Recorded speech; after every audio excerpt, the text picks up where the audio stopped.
দুবরাজপুর শহরের যানজট যন্ত্রণার অবশেষে অবসান ঘটতে চলেছে দুবরাজপুরে। কারণ দুবরাজপুর শহর ঢোকার ঠিক আগেই তৈরি হচ্ছে নতুন বাইপাস। প্রায় 6 কিলোমিটার দীর্ঘ এই রাস্তার জন্য খরচ হচ্ছে 232 কোটি 37 লক্ষ টাকা।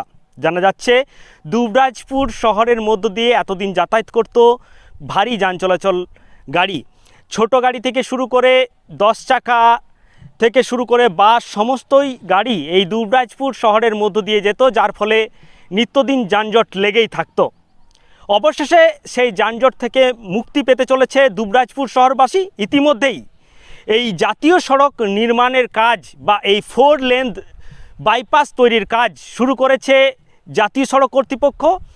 ইতিমধ্যে আমরা দেখতে পাচ্ছি এই রাস্তার পাশে 14 নম্বর জাতীয় সড়ক দুবরাজপুর শহরের বুক চিরে যাওয়ায় এবং রাস্তা সংকীর্ণ হওয়ায় নিত্যদিন পণ্যবাহী ভারী লরির ভিড়ে স্তব্ধ হয়ে যেত জনজীবন। অবশেষে সেই দীর্ঘদিনের দুর্ভোগ কাটতে চলেছে। শহরকে এড়িয়ে তৈরি হচ্ছে নতুন 4 লেন বাইপাস। দুবরাজপুর শহরকে যানজট মুক্ত করতে এই বাইপাস প্রকল্পটি অত্যন্ত গুরুত্বপূর্ণ। প্রকল্পের প্রধান দিকগুলি হল দৈর্ঘ্য প্রায় 6 কিলোমিটার, প্রস্থ 4 লেনের অত্যাধুনিক রাস্তা, ব্যয় বরাদ্দ প্রায় 232 কোটি 37 লক্ষ টাকা। রুট শহরের আগেই সমবায় হিমঘর এলাকা থেকে শুরু হয়ে বাইপাসটি মিশবে দুবরাজপুরের সাতকেন্দুরির কাছে। ইতিমধ্যেই যুদ্ধকালীন তৎপরতায় রাস্তা তৈরির কাজ শুরু হয়েছে। জমি অধিগ্রহণ প্রক্রিয়া শেষ করে রাস্তার নকশা অনুযায়ী চিহ্নিত এলাকায় থাকা বড় বড় বাড়ি ও স্থাপনা ভাঙার কাজ চলছে। ভারী যন্ত্রপাতি নিয়ে কর্মীরা ময়দানে নেমে পড়েছেন। এই প্রকল্পের সূচনায় আনন্দিত এলাকার মানুষ। স্থানীয় বিধায়ক অনুপ সাহা জানান, দুবরাজপুরবাসীর দীর্ঘদিনের দাবি ছিল এই 4 লেন বাইপাস। সমস্ত কাজ হওয়ার পর 4 লেন বাইপাসের রাস্তার কাজ শুরু হয়েছে এবং সেই কাজ যথারীতি সময়ে শেষও হবে।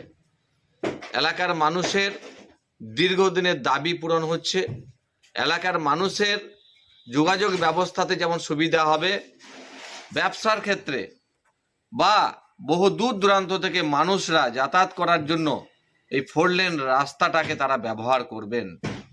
তাই এই রাস্তাটা অত্যন্ত গুরুত্বপূর্ণ, যা এলাকাবাসীর ক্ষেত্রে এবং বহু দূর দূরান্ত মানুষের ক্ষেত্রে আগামী দিনে চলাচলের জন্য একটা সুব্যবস্থা হতে চলেছে। প্রধানমন্ত্রী নরেন্দ্র মোদী ও সড়ক পরিবহন মন্ত্রীকে ধন্যবাদ জানিয়ে বিধায়ক আশা প্রকাশ করেন যে নির্দিষ্ট সময়ের মধ্যেই প্রকল্পের কাজ শেষ হবে। বাইপাসটি চালু হলে দুবরাজপুর শহর যেমন কলঙ্কমুক্ত হবে, তেমনি বীরভূমের যোগাযোগ ব্যবস্থা এক নতুন দিগন্ত উন্মোচিত হবে। দুবরাজপুর থেকে সুদীপ্ত গড়াই, লোকাল 18 বাংলা।